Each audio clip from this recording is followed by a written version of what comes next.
My name is Carl Hebert. I'm 26 years old. I grew up in Houma. As a child, I attended Bayous Elementary from pre-kindergarten through 6th grade. Then I went on to Houma Junior High School from 7th grade through 9th grade, and then Terrebonne High School from 10th grade through 12th grade, where I graduated in 2008. After that, I attended Nicholls State University, graduated there with a Bachelor of Arts in Government in 2012, and then went on to St. Joseph Seminary College, where I just graduated a couple of weeks ago with a Bachelor of Arts in Philosophy and Theological Studies. In between that, I worked for Terrebonne Parish Consolidated Government, and I ran political campaigns as well. The best way, I think, to describe my life and everything I did was to just expect the unexpected. Everything that I had always planned to do and wanted to do, turns out I generally didn't do those things and wound up doing other things. And my plans had been, after high school, to go to LSU and study political science and then go on to law school.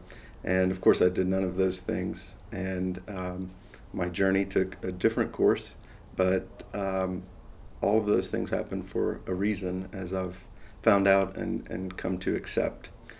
Even though at times I would look at things and say, well, this isn't how I plan things to turn out. I have no idea where I'm going or what I am doing. And at other times I even felt sometimes like the prophet Jeremiah when he says, you duped me, O Lord, and I've let myself be duped. Because life is a roller coaster. It's a wild ride, but you got to hang on and you won't regret it. And that's been the case for me.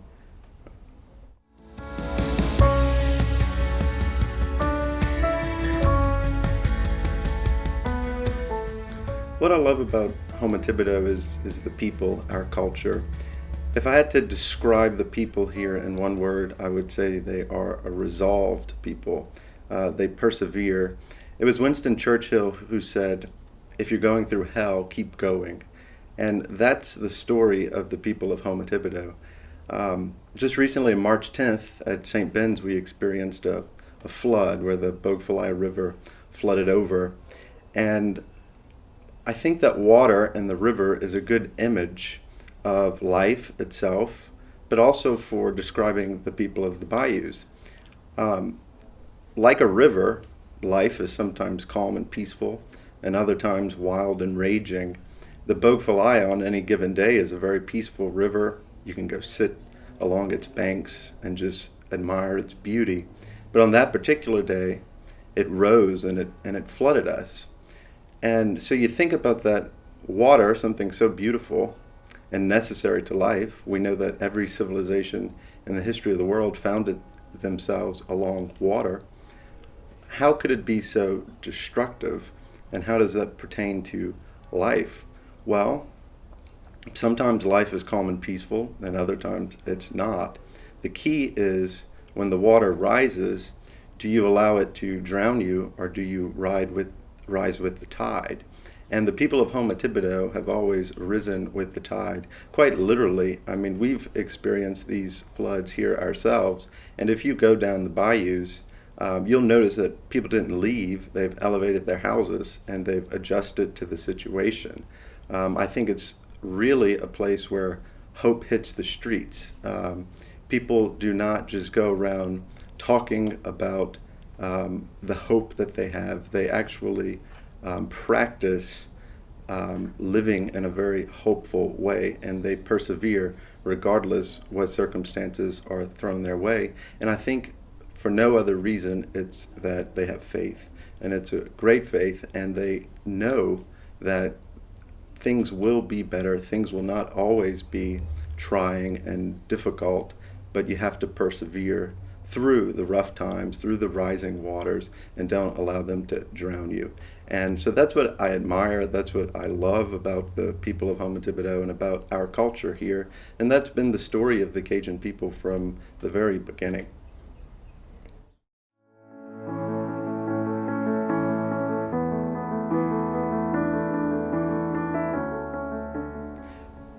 Being in seminary and being around priests and religious and those discerning those vocations, I hear a lot of vocation stories. And something that you often hear is these very profound experiences that people have had that led them to discern that vocation and that state of life.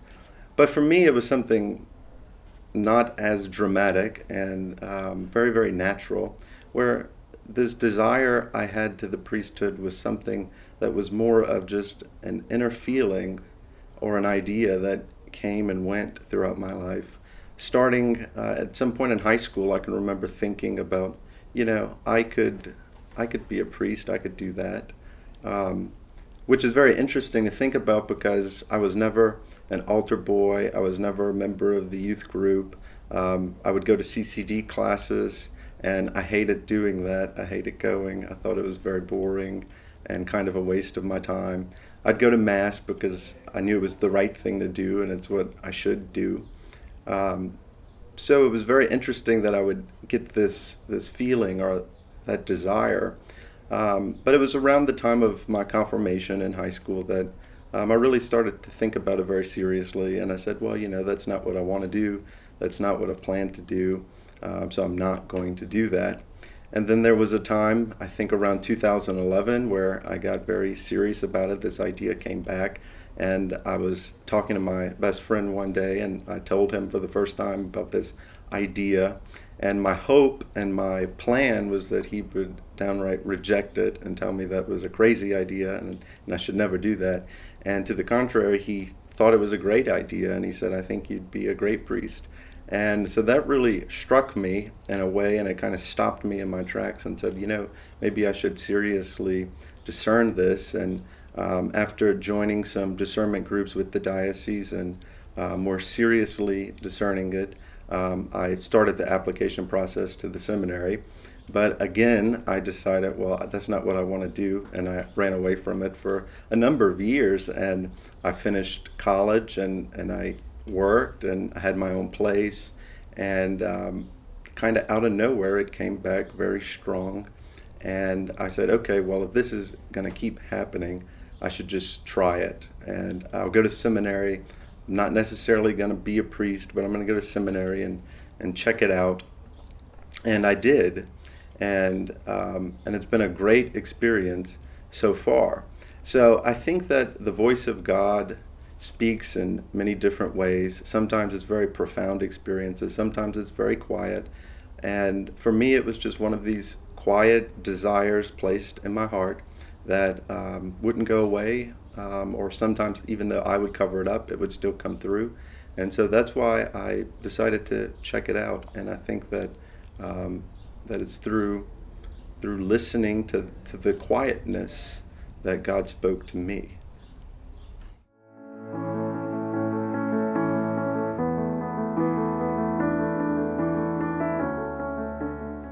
Seminary is a very unique place. After 2 years at St. Ben's, of course, my experience of seminary has been shaped by what I experienced at St. Ben's.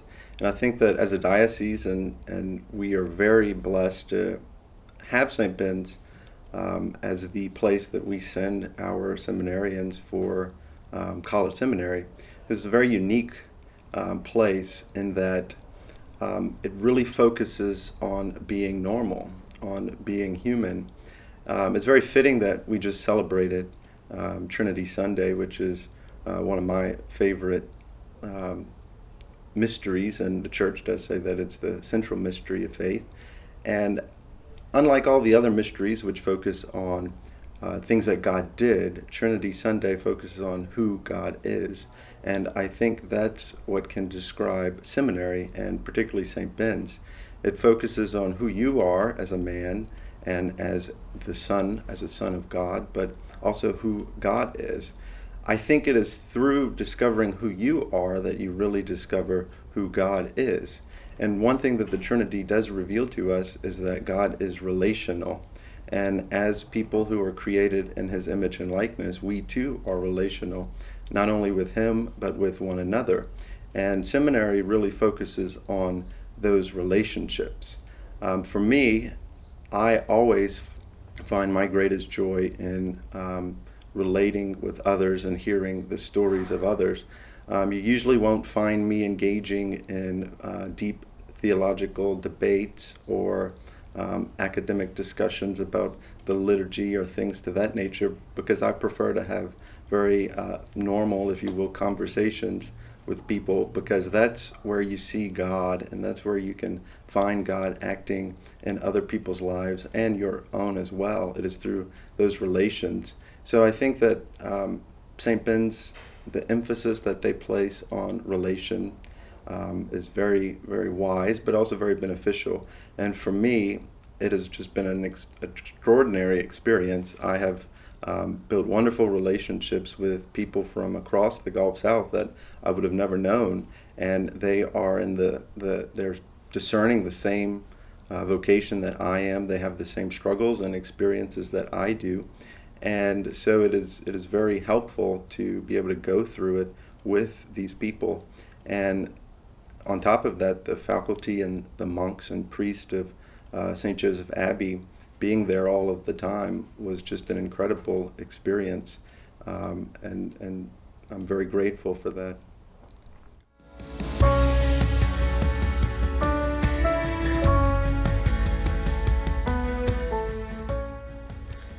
One thing that excites me about coming home and serving the people of Houma-Thibodaux as a priest is just the notion of service, really. That has been one consistent thing throughout my life, has been service. No matter what I've done, it's always had a service aspect to it. It's why I got involved in politics. It's why I loved politics, was the opportunity that I had to help other people, to serve them. The priesthood is unique in that you can serve in a whole different way that you really can't in public service or whatever. We know that the kingdom of God is a paradox. We hear in Scripture over and over again that to be first, you must be last. To live, you must die. To be a leader, you must be a servant. So the priest is a servant of the servants of God. And coming back home, it excites me because I love hearing other people's stories, and I love sharing with them their struggles and their hopes and their fears, because I really see God at work in other people's lives, and my goal is to help other people see that as well in their own life, but sharing with them the experiences of my life. So it's that partnership of being on this journey that we call life, this faith journey with other people. Like I said earlier, we are in relation with others. So it's those relationships that we have, and that God is intimately involved and reveals himself through them. That really inspires me to the day that I could potentially come back as a priest and be that servant and walk with the people that I grew up with and that I've gotten to know in my various capacities through the years.